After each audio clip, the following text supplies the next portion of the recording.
Hello, today I'm going to be reading chapter 7, I believe, from The End of Your World by Adyashanti. Chapter 7. Life itself holds up a mirror for our awakening. I want to share some aspects of my own journey of unfolding. We've been speaking about transitioning from what I'm calling non-abiding awakening to abiding awakening. For me, like most people, there was a process that unfolded in my life after the initial great awakening that occurred when I was 25 years old. A process of unfolding that lasted about 7 years. I've already talked about some of what happened for me, but I want to describe something else that is not often addressed in spiritual discussions. How life itself, everyday life, can be our most valuable teacher. I'm going to use some of my own experiences to illustrate this point. Almost from the time I was born, I had a competitive nature. For most of my life, this manifested itself through various sports. By age 13, I was competing in bicycle racing. By the time I reached my later teens and early 20s, I was competing at a relatively high level. Training and competition took up a big part of my life. So when I had a moment of awakening at 25, and a whole different process started in my life, it surprised me. I really hadn't expected it. As time went by, I had a sense that the realization I'd experienced wasn't complete. I could tell there were still parts of my egoic personality structure that weren't fully aligned with what I had realized and what I knew.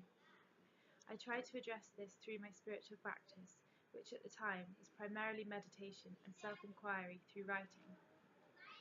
But beyond our spiritual practices, there is life itself.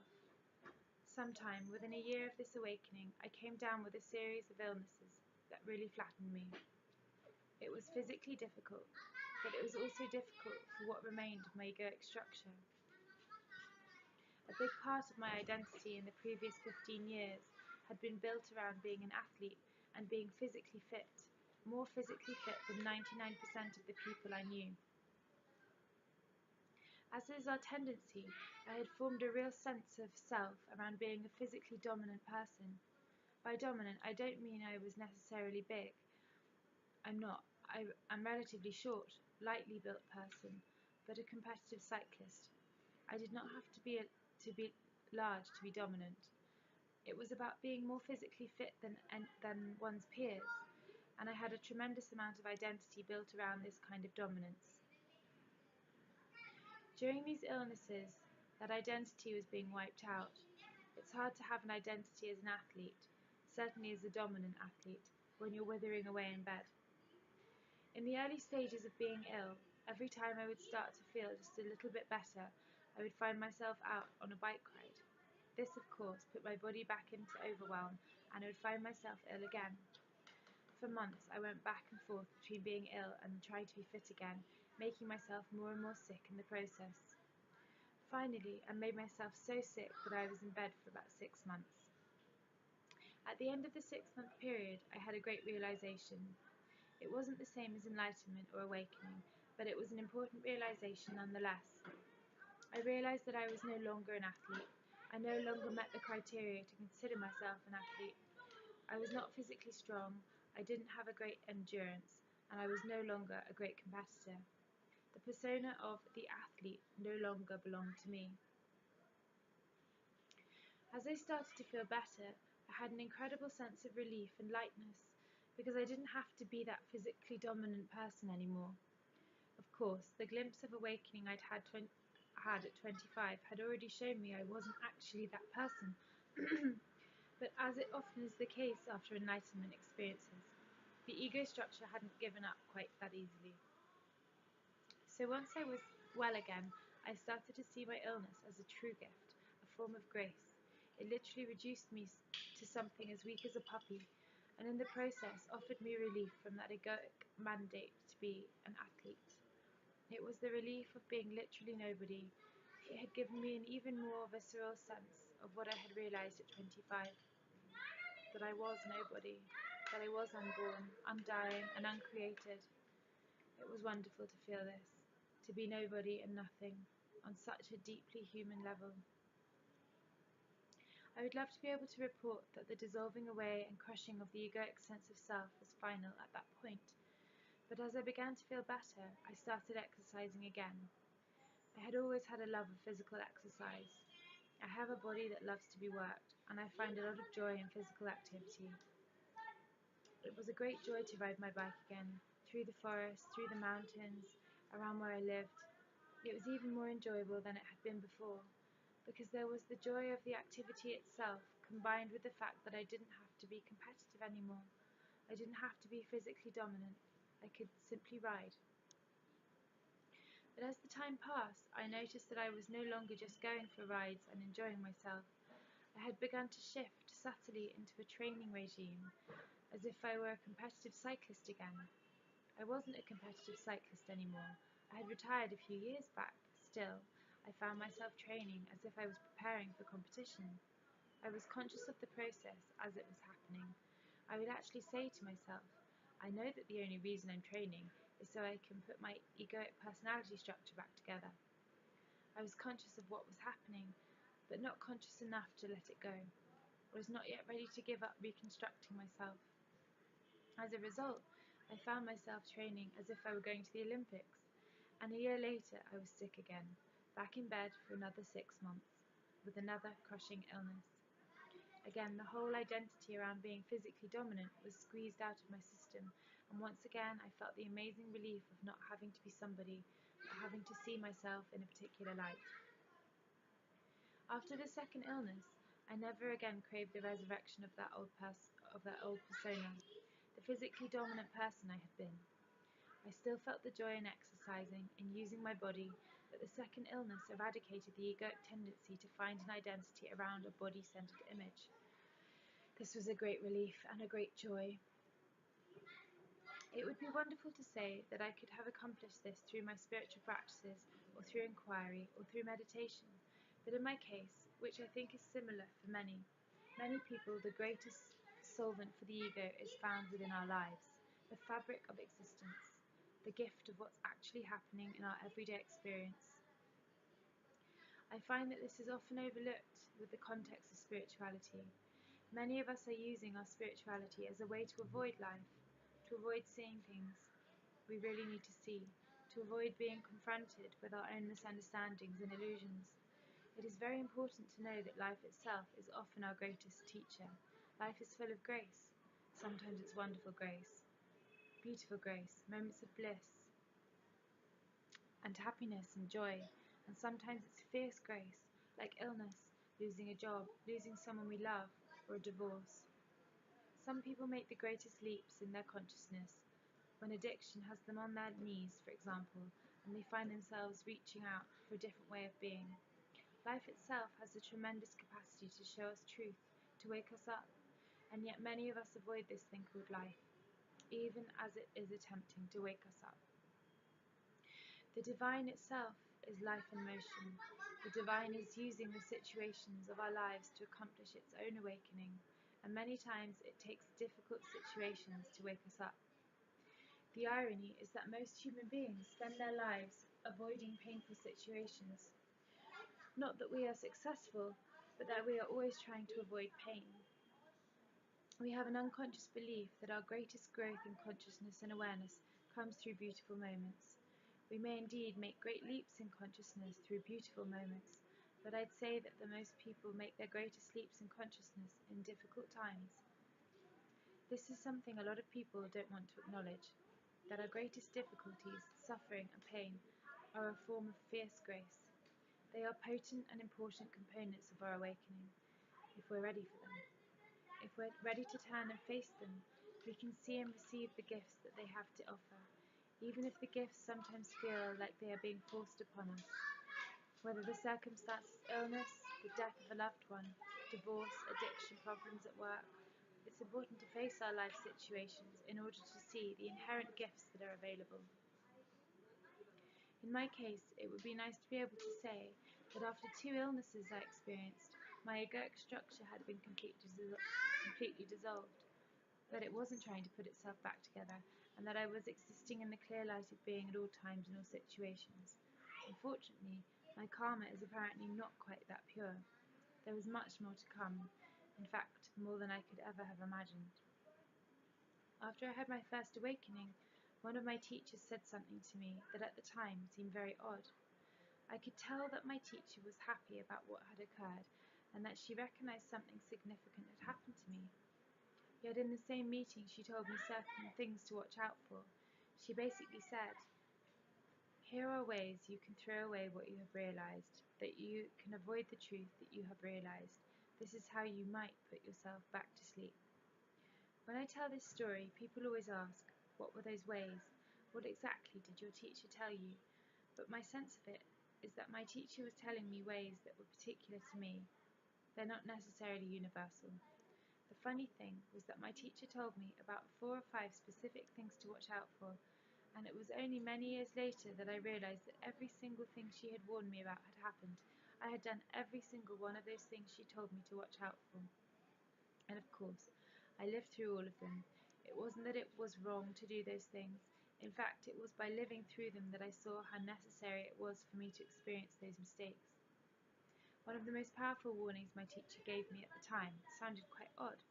She told me to be careful because a lot of people at my same stage will meet someone, fall in love, and go travelling with that person as a way to avoid themselves. At the time, I thought, what on earth could that mean? It seemed so far-fetched and specific, not just meeting someone, but then falling in love and going on a trip. It didn't seem to fit into my context at all. But lo and behold, about 4.5 years later, I met a woman. It was one of those situations where the relationship was like Velcro. Everything inside of me that was needy or addictive or unhealthily fit, sorry, everything inside of me that was needy or addictive or unhealthily fit perfectly with this person. Everything that she had inside of her that was unhealthily fit perfectly with what was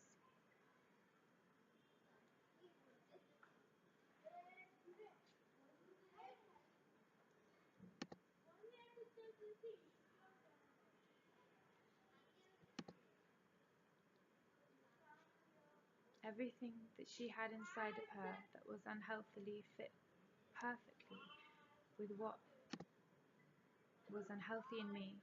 The relationship was formed around some very unconscious patterns. I won't tell you the whole sordid tale, but the long and short of it is that we did travel together overseas, and this relationship was, in fact, unbelievably difficult.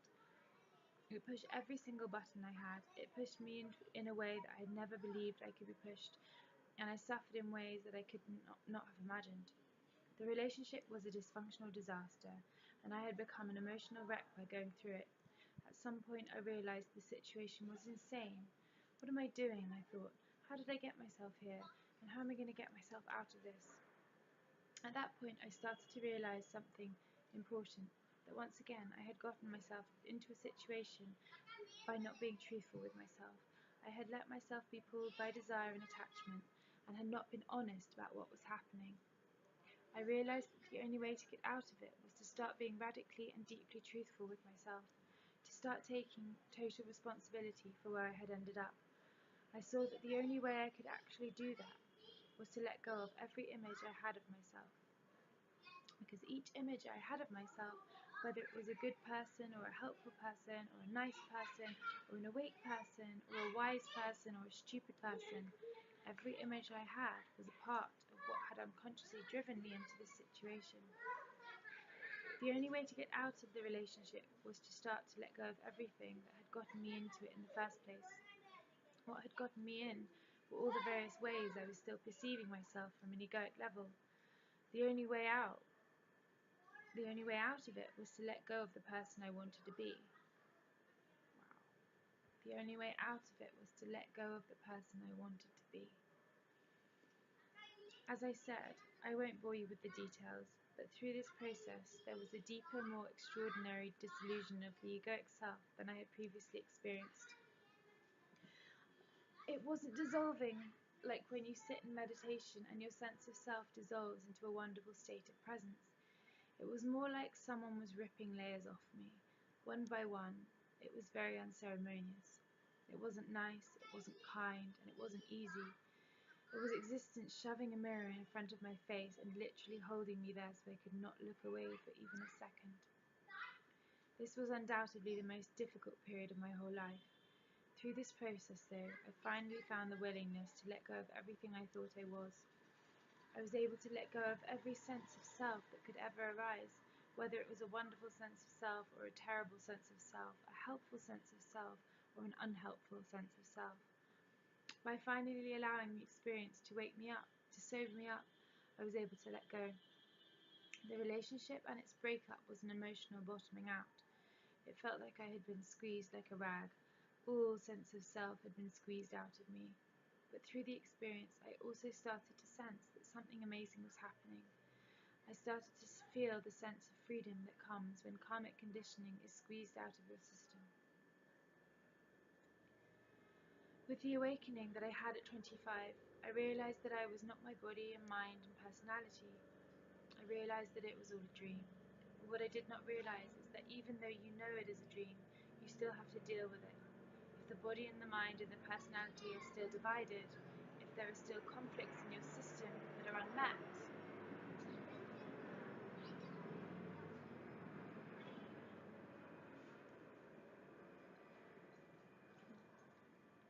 you don't live in a quiet neighborhood. But what I did not realize is that even though you know it's a dream, you still have to deal with it. If your body and the mind and the personality are still divided, if there are still conflicts in your system that are unmet, there will be a gravitational pull to bring consciousness back into suffering. I saw that what happens in the body and mind can ultimately be avoided.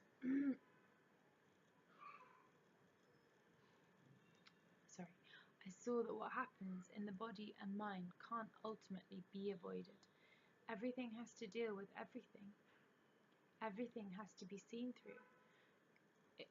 If what was realized was to be embodied, to be fully lived, then this process, however difficult, was one of the most important processes of my life, of my entire life.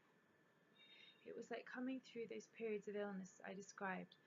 After it was over, I once again felt that I was nobody and nothing. This was not just an absolute level, not just an awakened level, but also on an embodied level, as a human being. I felt inside what it's like to be nobody, to be nothing, as a human being. It may sound negative, but when it's fully felt, it's extraordinarily positive, humbling in the most positive and beautiful sense of the word. I tell this story because everybody has their own story. Everybody has their own way in which life is attempting to hold up a mirror, to squeeze the conditioned self out of us, to squeeze out of us the holding and grasping, to squeeze out all of our beliefs and ideas and concepts and self-images. If we're willing to look, we will see that life is always in the process of waking up. If we are not in harmony with life, if we are working in opposition to it, then it's a rough ride indeed, as my own life can attest. When we are not willing to see what life is trying to show us, it will keep ramping up the intensity until we are willing to see what we need to see. In this way, life itself is our greatest ally. It is almost a spiritual cliché to say that life is your greatest teacher. Students nod as if they know what this means, but we can only know what it means when we have been through it, when we have allowed ourselves to have life hold up a mirror, so we can see ourselves clearly. To think that enlightenment only comes through wonderful experiences is to delude yourself. Yes, there are those cases when someone has a spontaneous awakening and he or she doesn't have a lot of karmic tendencies to see through, but this is rare. For most of us, the path to enlightenment is not rosy. We need to acknowledge this, because otherwise we're going to let ourselves travel toward that which feels good, that which supports our image of what the path of awakening should be. For most people, the path of awakening does have wonderful moments, profound moments and realizations, but it is also a gritty thing. It's not what most people sign up for when they say they want to be enlightened. The truth of the matter is that most people who say they want awakening don't actually want to awaken. They want their version of awakening. What they actually want is to be really happy in their dream state, and that's okay if that's as far as they've evolved. But the real, sincere impulse toward enlightenment is something that goes far beyond the desire to make our dream state better. It is an impulse that is willing to subject itself to whatever it is needed in order to wake up. The authentic impulse toward enlightenment is that internal prayer asking for whatever it is that will bring us to the full awakening, no matter whether it turns out to be wonderful or terrible. It is an impulse that puts no condition on what we have to go through. The authentic impulse can be a bit frightening, because when you feel it, you know it's real. When you have let go of all conditions, when you have let go of how you want your own awakening to be and what you want the journey to be like, you have let go of your illusion of control. I don't want to set up yet another idea that awakening has to be difficult. Even that is an illusion, an image. Awakening itself need not be difficult, but the transition from non-abiding awakening to abiding awakening often asks more of us than we can imagine. In fact, we have to be willing to lose our whole world. That may sound romantic when you first hear it. Oh yes, let me sign up. I'm willing to lose my whole world. But when your whole world starts to crumble and you start to emerge from unimaginably deep states of denial, it is something altogether different. It is something altogether more real and gritty. It's something that some people sign up for and some people don't. We don't need to have an image about what it is going to take to awaken, whether it is going to be easy or difficult. It may be easy, it may be difficult, it may be easy and difficult. It may be anything you can imagine. It may be a lot you can't imagine. That is the danger of giving this teaching, of me recounting my own story or saying that particular things may happen on the path. The mind may grasp and say, oh, life has to be really difficult if I'm going to awaken. I have to go through difficult moments. This is not necessarily so. What you have to be willing to do is to encounter yourself and to face your own uncertainty. But how many of us want to let go into uncertainty, into the unknown, into the uncontrollable? Perhaps more than you'd think. I'd encountered more and more people all the time who are willingly engaging this journey, this path, that place where we have actually always and already been. This isn't a journey about becoming something. This is about unbecoming, who we are not, about undeceiving ourselves. In the end, it's ironic.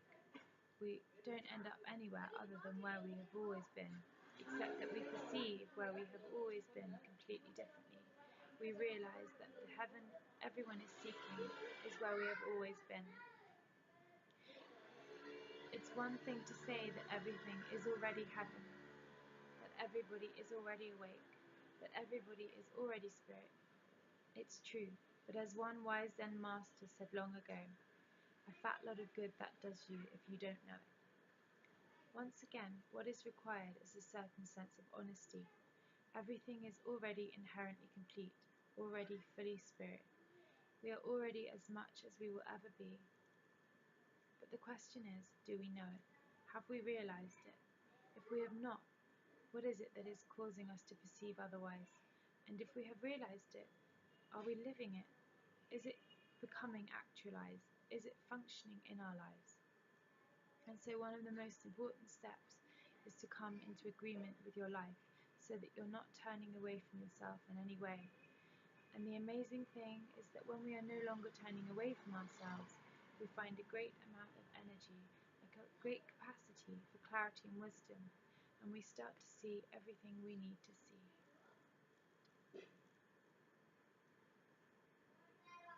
And that concludes